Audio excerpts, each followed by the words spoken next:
Cette exposition, en fait, c'est le résultat d'un projet que je mène depuis 2 ans autour du bijou. J'allais pas mal en voyage à Genève et je voyais tout le temps ces bijouteries et puis toutes ces femmes qui portaient des bijoux incroyables et qui avaient l'air très très fières de porter ces bijoux.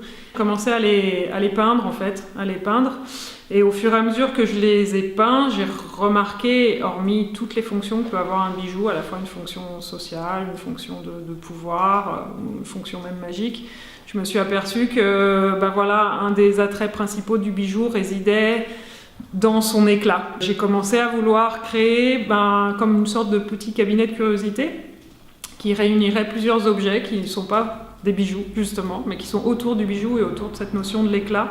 Et je me suis rendu compte que ce qui comptait, c'était effectivement que pour qu'il y ait de l'éclat, il fallait qu'il y ait beaucoup d'obscurité et qu'il fallait que je crée vraiment des zones de sombre et que j'établisse un dialogue entre ces deux mondes, entre la grande lumière écrasante et l'obscurité. Et je me suis dit, qu'est-ce que cachent les bijoux derrière leur éclat? Ils cachent des zones d'ombre. Et j'ai articulé toute cette exposition autour de ce qui nous anime nous aussi, entre nos éclats et nos ombres.